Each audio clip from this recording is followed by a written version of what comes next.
Do you feel angry or frustrated with your health or your life? I'm Holly and I'm a health and a wellness coach, and I'm going to share 4 traps or pitfalls that keep you stuck in your current health or life circumstances. Before I do though, I'm going to ask you, yes you, if you can be the person today to hit that subscribe button, help me reach my subscription goal, and leave a comment as well about your life, and I'll respond back, I promise. I would love to hear from you in the comments. Okay, so my points apply to health situations, but also to anyone who is stuck in anger or frustration in general about their life. It's also important to understand that healing requires consistent, light energy in a relaxed body, a body that's connected to love and trust, easy gratitude, a body that's free or mostly free of old wounds that weigh you down.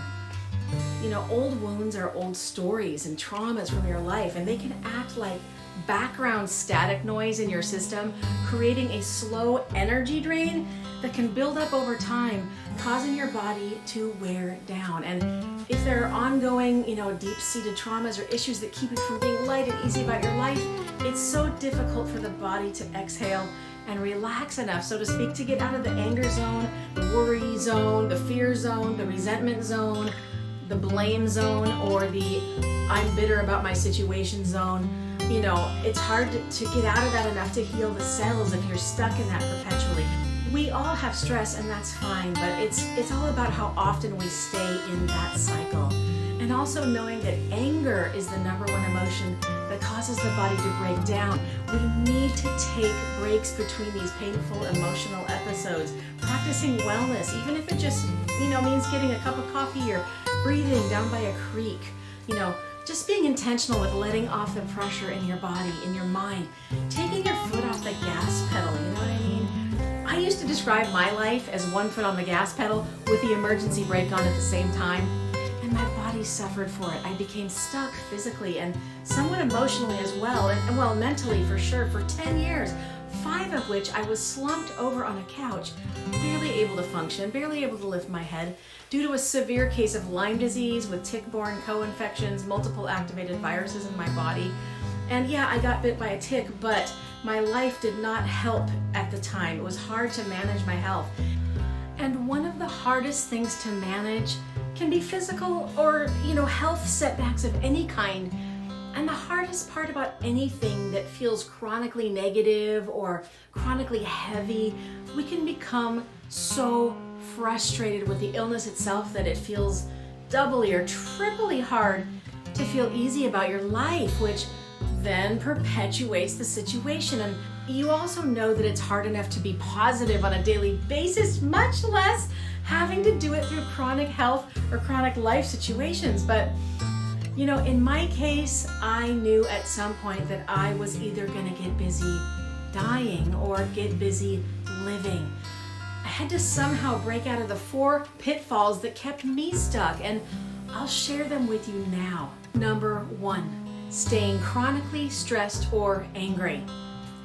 Anger and frustration is a choice, and these emotions cause stress hormones and kind of a chemicalization of body toxins to be released. You know how a person gets when they have body odor and their armpits get smelly and all that good stuff? That's the body trying to throw off the flood of toxicity, which your armpits, your liver, they can only expel so much of it. The rest gets trapped in your body, and it begins to cause health problems, which I think we all understand by now. But even in dire times, you can turn this around. I made the choice to focus on my pinky finger, which at the time was the only thing that didn't hurt. But I would do it even as an experiment, day after day, days on end. What did I have to lose at that point? I just thanked my pinky for being so healthy and pain-free. Point is, if you want change bad enough, you have to be willing to focus on anything in your life that you see as positive at all, anything at all, even a pinky finger. And if you can't think of anything positive, go watch a rom-com, take a walk, look at nature, go sit by a lake, hug a tree, anything to lighten the burden of emotional stress patterns within your body. So number 2, claiming your symptoms or situation in life as yours. Essentially using the word my in front of anything. My illness, my poor health, my horrible job. Claiming your symptoms as yours is the quickest way to stay stuck, which can really perpetuate victimhood. And it's important to ask yourself if claiming symptoms, syndromes, conditions, does it actually serve to perpetuate, perhaps a deep-seated fear of being powerful, strong, someone who can step into their power.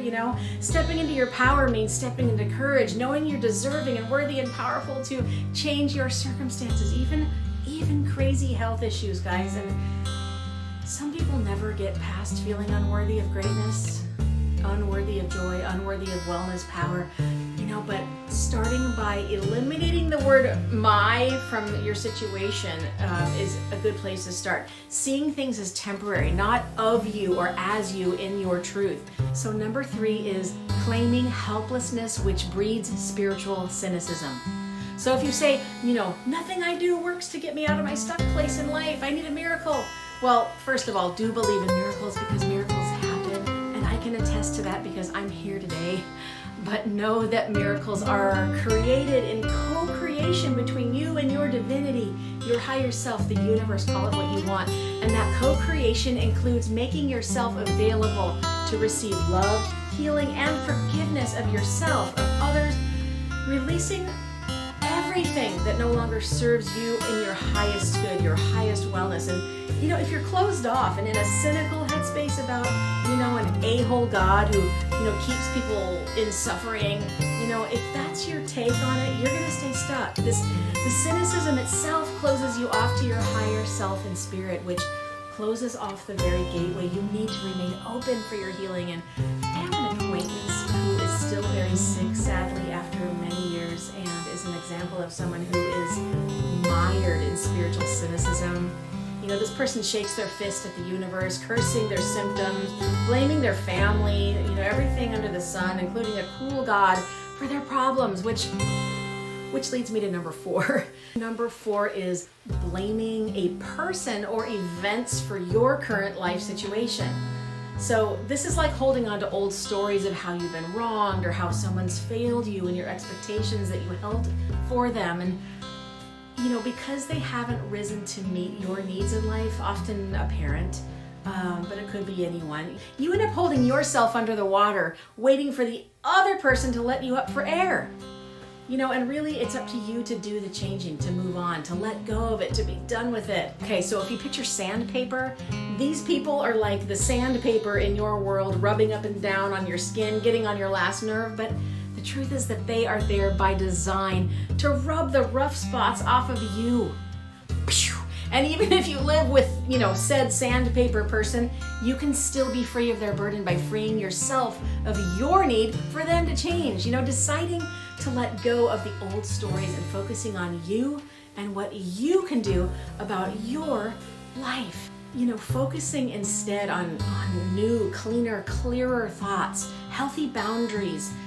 This all creates your new reality, and all reality and manifestations are created at the level of thought. And it's 100% on us to make the choice to do it every time. No yes buts, no exceptions. It's up to us. And guys, these pitfalls can be seductive, like traps, making us feel small and helpless, keeping us from claiming ourselves as powerful, which you are so powerful, my friend. Don't let your life slip by, seduced into the thinking that you're powerless to affect change. That is wrong. Wrong! You are gifted. You are powerful. You are creative, and you are strong. And maybe you just haven't decided this for yourself yet. But don't give up on yourself. If you get knocked down a few times, visualize your ideal life as you see it and don't stop for anything. Run toward your goals. Don't let fear and doubt and smallness creep in. Make the choice to release anger, release your frustration. And if you need help sorting it all out, reach out to me. I can help you sort this stuff out, and you can call on me to help and to listen with zero judgment and only love. You can do individual sessions or sign up for my 40 Days to Wellness program, where you do easy, manageable daily exercises for 40 days that will put you on a wellness path faster than anything I know out there. You got this, you guys. Just visit my website at hollyshealinghub.net and breathe in your newfound power with me right by your side. Take a deep breath in and exhale slowly like you're exhaling through a straw. You ready?